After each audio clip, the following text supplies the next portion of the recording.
Hello friends, welcome to my channel SRK Tuition Tutorials. Today we will discuss about the topic animal habitats and adaptations. So firstly you have know the meaning of animals habitat and adaptation. Okay तो आप सबको पता ही होगा animals means जानवर, ठीक है। Habitat का मतलब होता है जहाँ पे जितने भी हमारे जानवर है, एनिमल्स हैं और अदर ऑर्गेनिजम्स हैं, प्लांट्स हैं, वो नेचुरली होम में रहते हैं, ठीक है। नेचुरल एनवायरनमेंट को अडॉप्ट करते हैं, उसे बोला जाता है हैबिटेट, राइट। एडप्टेशन होता है वो किस तरह से उस एनवायरनमेंट को अडॉप्ट करते हैं, ठीक है। अब मैं नेक्स्ट आपको बताती हूँ, पहले हम डेफिनेशन से स्टार्ट करते हैं। हैबिटेट जैसा कि आप स्क्रीन के ऊपर देख सकते हो, हैबिटेट होता है हमारे पास an area where a particular animal naturally lives is called its habitat। जैसा कि आप देख रहे हो, हैबिटेट एक एरिया होता है, ठीक है। एक ऐसी जगह होती है जहाँ पे पर्टिकुलर एनिमल, जैसे कोई भी एनिमल है, ठीक है, कोई भी, जैसे लाइन हो गया, कैमल हो गया, कोई भी एनिमल है वो नेचुरली लीव करता है, ठीक है, नेचुरली रहता है वहां पे, उसे बोला जाता है वो हैबिटेट, ठीक है। हैबिटेट का अगर आप मीनिंग हिंदी में जानना चाहते हो तो हैबिटेट को हिंदी में बोला जाता है प्राकृतिक वास, ठीक है, ठीक है। नेचुरली अडॉप्ट करता है वो उस एनवायरमेंट को। An animals habitat provide it with air, water, food and shelter sorry. The home is found within its habitat. ऐसे एनिमल्स हैबिटेट हमें क्या क्या प्रोवाइड करते हैं, हमें एयर देते हैं, वाटर देते हैं, फूड देते हैं और शेल्टर देते हैं। The home is found within its habitat. उनका होम कहाँ पे होता है, उस हैबिटेट के अंदर ही पाया जाता है। जैसे कि आपको एक एग्जांपल की हेल्प से बता रही हूँ, यहाँ पे आप स्क्रीन पे देख सकते हो, a lion's home is the den and the forest is its habitat. अब यहाँ पे आपने देखा लायंस क्या है, हमारा एक लायंस का होम क्या होता है, डेन में रहता है। लायन कहाँ रहता है, डेन में। और उसका फॉरेस्ट क्या हुआ, उसके लिए हैबिटेट हुआ, ठीक है। तो मैंने आपको ऑलरेडी बता दिया, हैबिटेट एक पर्टिकुलर एरिया होता है जहाँ पे पर्टिकुलर एनिमल्स रहते हैं, ठीक है। बहुत सारे डिफरेंट टाइप्स के हैबिटेट्स हैं हमारे अर्थ के ऊपर, जैसे फॉरेस्ट हो गया, ठीक है, और पोलर रीजन्स हो गए, माउंटेन्स हो गए, ठीक है, और डिजर्ट्स हो गए, सारे के सारे हमारे ये सारे के सारी कैटेगरीज हमारी हैबिटेट के अंदर ही आते हैं, ठीक है। तो आपको सबसे पहले हैबिटेट के बारे में नॉलेज होनी चाहिए, हैबिटेट का, व्हाट इज हैबिटेट। फिर आप इसका एग्जांपल दे सकते हो, जैसे लाइन है हमारा, वो डैन में रहता है और फॉरेस्ट उसका हैबिटेट है। और डिफरेंट टाइप्स ऑफ हैबिटेट्स हमारे अर्थ में, जैसे फॉरेस्ट हो गया, फॉरेस्ट मैंने लाइन के लिए बता दिया, डिजर्ट आपको पता ही ऑलरेडी, ठीक है। Polar region and mountain, snow, oceans and fresh waters, आपको पता ही है, fresh water, rivers, lakes, ponds, fishes वगैरह होती है वहां पे, ठीक है। वो सारे के सारे हमारे फ्रेश वाटर के अंडर आते हैं, ठीक है। वो उनका फ्रेश वाटर में जो फिशेस वगैरह है, रिवर्स क्या हो गया, उनके लिए, फिशेस के लिए नेचुरल हैबिटेट हो गया। इसी तरह से हम नेक्स्ट बताती हूँ मैं आपको। नेक्स्ट है हमारा फॉरेस्ट। फॉरेस्ट क्या होता है, आपको सबको पता होगा, फॉरेस्ट एक जंगल होता है। जंगल नाम से क्लियर हो रहा है, फॉरेस्ट को जंगल बोला जाता है, ठीक है। फॉरेस्ट एक बहुत बड़ा एरिया होता है जिसे कि कवर किया जाता है ट्रीज और प्लांट से, ठीक है। आप गए होंगे जंगल में, जंगल में आपने बहुत ज्यादा बड़े बड़े पेड़ देखे होंगे और बड़े बड़े प्लांट देखे होंगे, ठीक है। ये सारे जंगल में पाई जाती है, हर एक तरह की जितनी भी वेराइटीज है हमारी, जितनी भी प्लांट्स है, ट्रीज है, आपको कहीं नजदीक रोड साइड में नहीं मिलेगी जितनी की आपको फॉरेस्ट में हर एक तरह की वेराइटीज आपको अवेलेबल होगी। फॉरेस्ट हमें क्या प्रोवाइड करता है, शेल्टर प्रोवाइड करता है हमें, जो हमारे एनिमल्स होते हैं उनको, प्लांट्स को, ऑर्गेनिजम्स को, राइट। एनिमल्स कौन कौन से होते हैं आपको पता होना चाहिए। लाइन हमारा एनिमल है, टाइगर आप हमारा एनिमल है, बियर एनिमल है, bat lives in forest caves. Forest caves, caves का मतलब होता है गुफाओं में रहते हैं ये सारे के सारे एनिमल्स होते हैं, ठीक है। कुछ हमारे फॉरेस्ट एनिमल्स होते हैं वो ट्रीज पे रहते हैं, आपको पता ही है, मंकी कहाँ रहता है, बर्ड कहाँ रहते हैं, ट्रीज के ऊपर रहते हैं। Several types of insects leave on forest floor, forest floor के ऊपर रहते हैं इंसेक्ट्स, जैसे आपको पता ही है, अर्थवॉर्म हो गया हमारा, ठीक है, ये सारे के सारे इंसेक्ट्स हमारे कहाँ रहते हैं, फॉरेस्ट फ्लोर के ऊपर। रैबिट हो गया, स्नेक हो गया, जैसा कि आप स्क्रीन के ऊपर देख सकते हो। ये बहुत ही अच्छे नोट्स हैं, इनको आप प्रेफर कर सकते हो, इनसे आप इंफॉर्मेशन गेन कर सकते हो, ठीक है। इसमें आपको बुक ओपन करने की नीड नहीं पड़ेगी, ठीक है। अब मैं नेक्स्ट आपको बताती हूँ, जैसे कि यहाँ देख सकते हो आप, फॉरेस्ट इस तरह से होते हैं। फॉरेस्ट ये थोड़ा और इससे ज्यादा भी होता है, बहुत सारी झाड़ियां होती है, हर्ब्स होते हैं, ठीक है, ट्रीज होते हैं हमारे पास, सारी वेराइटीज अवेलेबल होती है। ये जस्ट आपको ओवरव्यू देने के लिए बताया है कि फॉरेस्ट इस तरह से दिखते हैं हमारे को, ट्रीज होते हैं, ठीक है, बड़े बड़े ट्रीज होते हैं। आगे है डिजर्ट, ठीक है। डिजर्ट आपको पता ही है, डिजर्ट क्या होता है, डिजर्ट होता है रेगिस्तान, ठीक है, जहाँ पे रेत ही रेत होता है, ठीक है। ये देखो यहाँ पे लिखा भी है, a desert is a dry often sandy region that receives very little rainfall. वहां पे बहुत ही कम बारिश होती है डिजर्ट में, ठीक है। It is usually very hot during the day, आपको पता ही है दिन के टाइम वो बहुत ही गर्म होता है, बट जब रात होती है हमारे पास, उस टाइम नाइट में क्या हो जाता है, हमारा जो भी है वहां पे ठंड हो जाती है, ठीक है। उस टाइम ऐसे बहुत दिन के टाइम बहुत ही गर्मी रहती है, वहां पे रात के टाइम ठंडा हो जाता है। क्यों होता है? क्योंकि वहां पे हमारे सैंड ही सैंड होता है, सैंडी रीजन होता है। सैंडी रीजन रात को दिन को तपता है और रात को ठंडा हो जाता है। Water is hard to find in deserts. अब आपको पता ही है रेगिस्तान में पानी बड़ी मुश्किल से मिलता है, वो पहले ही स्टोर करके रखते हैं, जैसे उनके कुएं वगैरह होते हैं, बावड़ी वगैरह होती है, उन्हीं में ऑलरेडी स्टोर करके रखते हैं, तो जब उन्हें नीड पड़ती है तब वो वहां से पानी ले लेते हैं। मतलब वहां पे पानी की कमी बहुत है, ठीक है। और जैसे कि कैमल हो गया, रेटल स्नेक हो गया और ग्राउंड स्क्वायरल होगी, वो डिजर्ट्स में पाई जाती है, ठीक है। रेगिस्तान में जैसे कि गिलहरी देखी होगी आपने, ठीक है, रेटल स्नेक हो गया, कैमल हो गया, ये सारे के सारे हमारे, रेटल स्नेक का मतलब होता है बेटा नाग, ठीक ठीक है, कंफ्यूज मत होना। ये सारे के सारे हमारे कहाँ पाए जाते हैं, डिजर्ट में पाए जाते हैं, ठीक है। अब नेक्स्ट है हमारे पास डिजर्ट इस तरह से दिखता है, आप यहाँ पे देख सकते हो, इस तरह से डिजर्ट होता है, रेत ही रेत होता है हमारे, और सूखा ज्यादा रहता है वहां पे, ठीक है, ऑलरेडी मैंने आपको बता दिया। अब उसके बाद हमारे पास है पोलर रीजन्स एंड माउंटेन्स। अब पोलर रीजन्स और माउंटेन्स क्या होते हैं आपको पता होना चाहिए। जो अर्थ पोलर रीजन्स है उसमें हमारा अंटार्कटिका और आर्कटिक ये दो आते हैं, ठीक है। और हाई माउंटेन्स होते हैं हमारे, वो हमेशा क्या रहते हैं, बहुत ही ठंडे रहते हैं और हमेशा किससे ढके होते हैं, उस जैसे हमारा बर्फ वगैरह होता है उससे ढके रहते हैं, ठीक है। और पोलर रीजन्स में कौन कौन से एनिमल्स पाए जाते हैं, कौन कौन से बर्ड्स होते हैं जो पाए जाते हैं। अब पेंगुइन सुना होगा आपने, ठीक है, सील सुना होगा, ठीक है। ये सारे के सारे चीजें हमारी, जितने भी एनिमल्स बर्ड्स हैं वो सारे के सारे हमारे इसमें पोलर रीजन्स में पाए जाते हैं, ठीक है। और उसके बाद आप देख सकते हो नेक्स्ट पोलर रीजन्स इस तरह का दिखाई देता है, जैसा कि मैं आपको अभी बता रही हूँ, इस तरह से हमारे पोलर रीजन्स और माउंटेन्स होते हैं, ठीक है। अब उसके बाद मैं आपको बता रही हूँ, जैसे कि आप नेक्स्ट है हमारा ओशंस। ओशंस क्या होता है? ओशंस आपको पता होना चाहिए, एक लार्ज और continuous body of salt water that covers 2/3 of the earth surface. आपको सबसे पहले पेपर में पूछ लेते हैं कई बार ओशंस क्या होता है, नहीं भी पूछते हैं तो आपको जनरल इंफॉर्मेशन रखनी चाहिए अपने माइंड में। ओशंस होता क्या है? ओशंस एक लार्ज और बहुत बड़ी बॉडी होती है, मतलब बहुत ही ज्यादा पानी होता है वहां पे, और इसमें जो अर्थ का सरफेस होता है, जो ओशंस होते हैं वो कवर करते हैं 2/3, जो भी अर्थ का सरफेस होता है उसको कवर करके रखते हैं, 2/3 जो 2/3 पार्ट होता है उसको, ठीक है। ये वर्ल्ड का सबसे लार्जेस्ट हैबिटेट होता है, ठीक है। हैबिटेट्स तो बहुत सारे होते हैं बट सबसे बड़ा लार्जेस्ट हैबिटेट होता है हमारा ओशंस। ये बात याद रखनी है आपने, यहाँ पे देख सकते हो आप, जैसा कि ये it is the world largest habitat.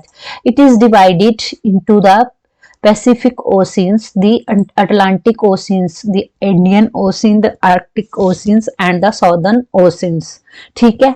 अब आपको पता ही है जो हमारा पैसिफिक ओशियंस है, मतलब आपको इस चीज के बारे में इंफॉर्मेशन होनी चाहिए कि जो ओशियंस है उसको डिवाइड किया है गया है पैसिफिक ओशियंस की कैटेगरी में, और उसके अंडर हमारे जैसे अटलांटिक ओशियंस हो गया, इंडियन ओशियंस हो गया, आर्कटिक ओशियंस हो गया एंड द सॉदर्न ओशियंस हो गया। ओशियंस को इसी कैटेगरीज में डिवाइड किया गया। कौन कौन सी कैटेगरी है जिनमें ओशियंस को डिवाइड किया गया है? एक पैसिफिक ओशियन है, एक अटलांटिक ओशियन है, एक इंडियन ओशियंस है, आर्कटिक ओशियंस है और सॉदर्न ओशियंस है। ठीक है, इनकी नॉलेज होनी चाहिए। आपको पूछ लेते हैं पेपर में कि जो ओशियंस है उनको कितने कैटेगरीज में डिवाइड किया गया है। ठीक है, आगे नेक्स्ट है हमारे पास large variety of fishes are found in oceans. हमारे पास बहुत ज्यादा फिशेज फाउंड होती है ओशियंस में। ओशियंस में बहुत सारी फिशेज पाई जाती है। ऐसा है, पॉन्ड्स में इतनी फिशेस नहीं होती है, रिवर्स में इतनी फिशेस नहीं होती है। एक ओशियंस ही हमारी एक लार्ज बॉडी है जहां पे बहुत सारी फिशेस पाई जाती है। और फिशेस की वैरायटी कौन कौन सी फिशेस होती है हमारी जो ओशियंस में पाई जाती है वो आप देख सकते हो स्क्रीन के ऊपर। व्हेल होगी हमारी, ठीक है, ऑक्टोपस होगी और जेली फिश होती है ना हमारे पास, वो सारी की सारी की फिशेस ओशियंस में पाई जाती है। ठीक है, ये सारा का सारा आप स्क्रीनशॉट ले सकते हो। ठीक है, और इसको इन नोट्स को आप सेव करके रख सकते हो। जब भी आप जैसे कहीं घूमने गए हो तो आप अपने फोन की हेल्प से आप मेरी वीडियोस को देख सकते हो। ठीक है, अब नेक्स्ट मैं आपको बता रही हूँ कि देखो इस तरह से हमारे को ओशंस दिखते हैं। ये होते हैं हमारे ओशंस। दिख रहा होगा आपको इस पिक्चर में कितनी लार्ज बॉडी है, कितना पानी है इसके अंदर। इसके अंदर ही हमारे पास फिशेस होती है, ऑक्टोपस, फिश, जेली फिश, सारी की सारी फिशेस इसी के अंदर होती है। सबसे इसको अलग अलग कैटेगरीज में डिवाइड किया गया है, मैंने ऑलरेडी आपको बता दिया। अब इसी तरह से ओशंस के बाद हमारे पास आता है फ्रेश वाटर। ठीक है, फ्रेश वाटर्स के अंडर आता है rivers, lakes and ponds are examples of fresh water habitat. अब फ्रेश वाटर हैबिटेट के एग्जांपल्स आपसे पूछे, what are the examples of fresh water habitat, तो आप इसमें बताओगे रिवर्स, लेक्स और पॉन्ड्स। ये हमारी लार्ज बॉडीज इतनी नहीं होती है, लार्ज बॉडी हमारी सिर्फ ओशियंस होती है। ठीक है, ओशियन है। ठीक है, अब ये स्मॉलर बॉडीज है हमारी सारी की सारी। ये एक हम एग्जांपल्स दे सकते हैं। अगर आपसे पूछा जाए कि फ्रेश वाटर हैबिटेट कौन कौन सी एग्जांपल्स बताओ इसके, तो आपने बता देना simply rivers, lakes and ponds are examples of fresh water habitat. Some animals lives in water, कुछ एनिमल्स पानी में रहते हैं। आपको पता ही है कौन कौन से पानी में रहते हैं? फिश, ठीक है, ऑक्टोपस, ये सारी जेली फिश, ये सारे के सारे कहाँ रहते हैं? फ्रॉग कहाँ रहते हैं? ये सारे के सारे वाटर के अंदर रहते हैं। तो एग्जाम्पल दिए हैं इधर, 2 एग्जाम्पल दिए हैं, फिश एंड श्रिम्प। ठीक है, some animals can live both on land and in water, कुछ एनिमल्स लैंड के ऊपर रहते हैं, कुछ वाटर के अंदर रहते हैं। For example amphibians like frogs, ठीक है, साला मेंजर। ठीक है, ये सारे के सारे हमारे कहाँ रहते हैं? पानी के अंदर भी रहते हैं, पानी के बाहर भी रहते हैं। एम्फीबियंस का मीनिंग पता होना चाहिए आपको। एम्फीबियंस का मतलब होता है बेटा जल थल चर, हिंदी में बोला जाता है जल थल चर, सॉरी जल थल चर, मतलब जो पानी के अंदर रहते हैं। ठीक है, और बाहर भी रहते हैं, अंदर भी रहते हैं। ठीक है, एम्फीबियंस वो होते हैं। ठीक है, ऑर्गेनिज्म का आपको पता होना, ऑर्गेनिज्म होते हैं जीव, जैसे कि हमारे कारकेस हो गया और बॉडी होगी। ठीक है, अब इसी तरह से बेटा आपके पास है नेक्स्ट फ्रेश वाटर। इस तरह से देखता है, ये हमारे फ्रेश वाटर दिख ही रहा है, छोटा सा पॉन्ड्स, लेक्स, रिवर्स को कवर करता है, उसे फ्रेश वाटर के एग्जाम्पल बोला जाता है। और ये आपको दिख ही रहा है सामने फ्रेश वाटर्स। ठीक है, इसी तरह से चैप्टर का नाम था हैबिटेट एडेप्टेशंस एनिमल्स। अब नेक्स्ट है हमारा एडेप्टेशंस। ठीक है, एडेप्टेशंस में क्या होता है? चेंजेस इन द फीचर और behaviour of an organism that help it to survive in its habitat is called adaptation. अब आपको इधर दिख रहा होगा स्क्रीन के ऊपर, जो भी चेंज आता है किस उसके फीचर्स के अंदर या उसके बिहेवियर के अंदर, जो उसे हैबिटेट में रहने के लिए हेल्प करता है, उसे बोला जाता है एडेप्टेशन। ठीक है, समझ आया आपको। अब डिफरेंट एनिमल्स, हल सारे तरह के डिफरेंट डिफरेंट एनिमल्स हो गए, अलग अलग तरह के एनिमल्स होते हैं, सबकी अपनी अपनी डिफरेंट टाइप्स ऑफ एडेप्टेशंस होती है। जैसे मैं ह्यूमन बींग्स का एग्जांपल दे देती हूँ आपको। ह्यूमंस बींग है, सबकी अपनी अपनी रहने के तरीके हैं, सबका अपना अपना अडेप्ट करने का वे है, सभी का सेम नहीं होता है। इसी तरह से जितने भी हमारे पास एनिमल्स है, उन सब एनिमल्स का अपना अपना डिफरेंट टाइप्स का अडेप्टेशन एनवायरमेंट होल्ड करते हैं। ठीक है, ये हो गया हमारा एडेप्टेशंस। ठीक है, अब मैं बताती हूँ आपको स्केल्स। स्केल्स क्या होता है, जैसे कि आपने फिश होती है ना हमारे पास, वो कवर होती है फ्लेक्सिबल ओवरलैपिंग स्केल के साथ। जैसे कि आपने देखा होगा अपना जनरली स्नेक को, क्रोकोडाइल को और लिजार्ड को, वो सारे के सारे किस चीज से कवर्ड होते हैं, स्केल से। ठीक है, और जैसे कि ज्यादातर जो हमारे हॉर्नी स्केल्स होते हैं उनके, रेप्टाइल्स के, वो हमें वाटर लॉस, उनके जो बॉडी है उसको, उसमें से बॉडी जो वाटर लॉस होता है उसकी बॉडी का, उसको प्रिवेंट करते हैं। ठीक है, स्नेक होता है, जैसे आपने देखा होगा, वो अपनी अपनी स्किन को छोड़ देता है। कई बार आपने देखा होगा, जिसको आप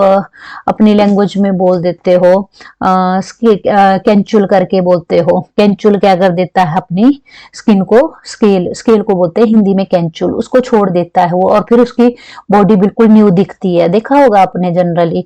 तो यही चीज है हमारी जो उसमें यूज होती है।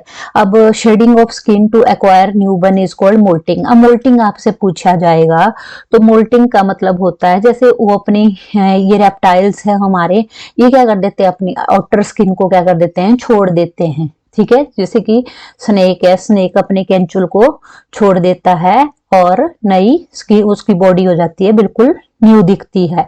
तो इसी चीज को मोल्टिंग कहा जाता है। ठीक है, और जैसा कि आप यहाँ पे भी देख सकते हो, fishes are covered with layer of flexible overlapping scales, body of reptiles like snake, जैसे क्रोकोडाइल हो गया, लिजार्ड हो गया, सारी अपनी बॉडीज जो भी इनके अंदर कवर्ड होती है, किसके अंदर कवर्ड होती है, स्केल से कवर्ड की जाती है।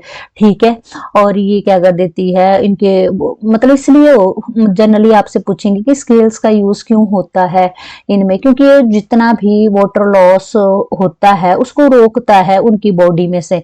नहीं, अगर इनके स्केल नहीं होगा तो जो वाटर लॉस होगा इनकी बॉडी से वो एग्जिस्ट करेगा, और इस तरह से वो मतलब मर भी सकते हैं। ठीक है, तो उनके लिए डिफिकल्टी होगी। तो इसलिए वाटर लॉस को प्रिवेंट करने के लिए उनकी बॉडी में स्केल जरूरी होते हैं। ठीक है, यही मैंने आपको इसमें बताया है। अब स्केल्स के बाद आता है हमारा वुल और फर के बारे में। वुल और फर कुछ मैमल्स होते हैं, जैसे कि शिप होगी, बियर हो गए, और स्पेशल बॉडी कवरिंग्स होती हैं उनकी। देखा ही होगा अपने, शिप को क्या होती है, वुल होती है ना, उसकी जो आउटर बॉडी होती है वो वुल के साथ कवर की होती है। बियर होता है, उसकी भी आउटर बॉडी कवर होती है। तो ये सारी की सारी चीजें हमारी, बियर की बॉडी किससे कवर होती है, फर से, और शिप की बॉडी किससे कवर होती है, वुल से। तो सारी की सारी जो भी कवरिंग होती है वो क्या करती है, प्रोटेक्ट करती है उन्हें रेन से और कोल्ड से। ठीक है, रेन और कोल्ड से इस तरह से प्रोटेक्ट करती है, जैसे कि मैंने आपको पीछे भी बताया, स्केल का यूज करते हैं हम प्रिवेंट, वाटर लॉस को प्रिवेंट करने के लिए स्केल जो होती है वो हेल्प करती है उनको, जो हमारे स्नेक्स हो गए, लिजार्ड्स हो गए। वैसे ही वुल और फर में जो हमारी शिप है उसको वुल होती है, और जो हमारा बियर है वो फर से कवर्ड होता है। तो वो इस तरह से इनको रेन और कोल्ड से हेल्प करता है। ठीक है, अब शेल है आपके पास। शेल जैसे कि स्नेल हो गया, टोर्टोइज हो गया, टर्टल हो गया, ये सारे के सारे प्रोटेक्ट होते हैं शेल से। ठीक है, ये एग्जाम्पल्स आपको पता होने चाहिए। स्केल से कौन, पर स्केल में स्केल से क्या होता है, स्केल से किस तरह से प्रिवेंट करते हैं हम, क्या प्रिवेंट होता है। फिर उसके बाद आता है हमारे पास वुल और फर से क्या होता है।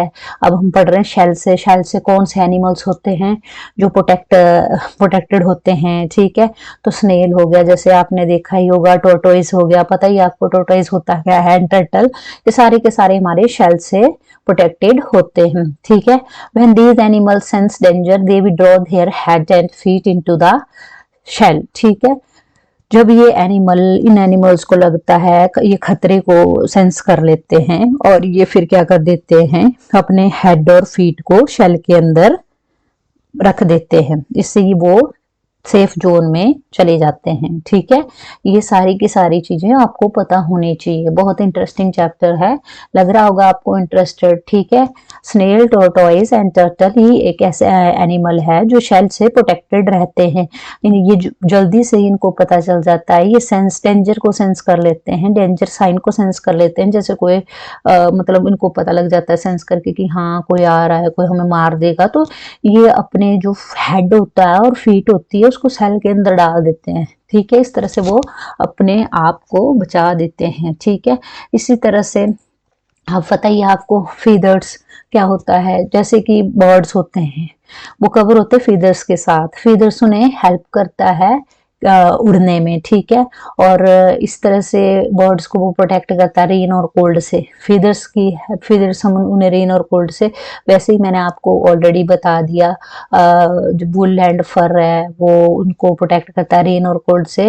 इधर बर्ड्स के लिए है, बर्ड्स फीदर्स का यूज करते हैं, उनको फीदर्स होते हैं ना, पंख, जिनको पंख बोला जाता है, पंख फैलाकर वो खुद को रेन और कोल्ड से बचाते हैं, और फीदर्स ही उन्हें हेल्प करते हैं उड़ने में। वो आपको पता ही होगा, जनरल सी बात है, अगर नहीं भी पता होगा तो आप मेरी वीडियो देख के अंदाजा लगा सकते हो। और इसी तरह से ऑर्गन्स फॉर ब्रीथिंग है, आपको पता होना चाहिए कौन कौन से ऑर्गन्स होते हैं जिसे हम ब्रीथ करते हैं, सांस लेते हैं, सबको पता है। ठीक है, human beings and sheep are examples of animals that breathe through their nose. जैसे हम हो गए, ह्यूमन बींग्स हो गए, ठीक है, कोई भी ह्यूमन बींग्स है, और शिप हो गई, जैसे कि ये सारे किससे ब्रीथ करते हैं, नोज से ब्रीथ करते हैं ना। हम सांस कहाँ से लेते हैं, नोज से लेते हैं। फिर जो नोज होता है हमारा, वो special is carry to a special organ called lungs, आपको पता ही है। फिर सांस लेते हैं हम लंग्स से। ठीक है, लंग और ब्रीथिंग क्या कहाँ से, ब्रीथ कहाँ से करते हैं हम, लंग से ही मिलती है ना हमें ब्रीथिंग पावर। ठीक है, और सांस लेते हैं हम, ठीक है, नोज से। तो फ्रॉग और अर्थवॉर्म एक ऐसे एनिमल्स होते हैं जो अपनी स्किन से करते हैं, अपनी स्किन से लेते हैं वो सांस। ठीक है, फ्रॉग हमारा लंग से लेता है, लैंड, जब वो लैंड के ऊपर होता है फ्रॉग, तो वो कहाँ से लेता है सांस, अपने लंग्स से लेता है। ठीक है, ये बात याद रखना। ठीक है, जब वो लैंड के ऊपर नहीं होता है, वाटर के अंदर होता है, तब वो लंग्स से नहीं लेता है। ठीक है, इंसेक्ट होते हैं वो सिर्फ हम अपने जो उनके टाइनी होल होते हैं ना, उनसे ही वो क्या करते हैं, सांस लेते हैं। उन होल्स को बोला जाता है स्पाइरेकल्स। ठीक है, ये चीज याद रखना आप। ठीक है, अब नेक्स्ट है हमारे पास ऑर्गन्स फॉर मूवमेंट। ठीक है, जैसे कि आपको पता है डॉग और कैट है वो हेल्प करते हैं, किससे चलते हैं, वो अपने लेग से ही चलेंगे ना, with the help of their legs. ठीक है, और बर्ड्स किससे है, किसकी हेल्प से चलेंगे, उड़ेंगे, विंग्स की हेल्प से, फीदर्स की हेल्प से। ऑलरेडी मैंने आपको बता दिया, पंखों से ही उड़ेंगे ना बर्ड्स। और जैसे कि स्नेक है हमारा, वो किसकी हेल्प से, स्केल की हेल्प से चलता है, नीचे आपने देखा ही होगा किस तरह से चलता है स्नेक। तो वो अगर स्केल की ही वजह से चलता है, अगर उसे स्केल ना हो तो वो चल नहीं पाएगा। ठीक है, स्केल की मदद से चल पड़ता है वो। ठीक है, फ्रॉग होता है, आपको पता है ये फ्रॉग ऊपर जंप लगाता है, फिर अपनी किसकी वजह से, क्योंकि उसके स्ट्रॉन्ग बैक लेग्स होते हैं। कभी नोट करना, फ्रॉग को देखना नजदीक से, उसके स्ट्रॉन्ग बैक लेग्स होते हैं, फिर वो हॉप करता है ऊपर को। ठीक है, और उसकी वेब्ड फिट होती है। ये क्वेश्चन में पूछ लेते हैं कि फ्रॉग्स क्यों होप करता है, तो आपने बोला फ्रॉग्स होप करता है क्योंकि उसके स्ट्रॉन्ग बैक लेग्स होते हैं और उसकी वेब्ड फीट होती है, वो उसको हेल्प करती है स्विमिंग में। ठीक है, और जैसे फिश, डॉल्फिन्स है हमारे पास, और व्हेल्स हैं। ठीक है, ये सारी की सारी स्विम करती है अपने फिन्स के साथ। ठीक है, देखिए होगे आपने उसके फिन्स, उसकी हेल्प से ही वो स्विम करती है। अगर उसको फिन्स नहीं होंगे तो वो स्विम नहीं कर पाएगी। ठीक है, जैसे हमारे जो बर्ड्स होते हैं उनको पंख होते हैं, वैसे इनके फिन्स होते हैं। ठीक है, ऐसे ही पेंगुइन्स एंड सील्स हैं, उनके फ्लिपर्स होते हैं जो हेल्प करते हैं उसे स्विमिंग के लिए। ठीक है, अलग अलग एनिमल्स की अलग अलग मूवमेंट्स बताई गई है इसमें, तो आपको हर एक चीज आनी चाहिए। जैसे डॉग्स, कैट का मैंने आपको ऑलरेडी बता दिया, एक बार फिर से बता रही हूँ आपको। वो लेग्स की हेल्प से चलते हैं, बर्ड्स हमारे विंग्स और फीदर्स की हेल्प से चलते हैं, स्नेक्स हमारा स्केल की हेल्प से चलता है, फ्रॉग्स के स्ट्रॉन्ग बैक लेग्स होते हैं और वेब्ड फिट होती है, उसकी वजह से वो इजिली स्विम कर पाता है। डॉल्फिन और व्हेल स्विम करती है हमारी फिन्स की हेल्प से, पेंगुइन्स एंड सील्स हमारे फ्लिपर्स की वजह से स्विम करते हैं। ठीक है,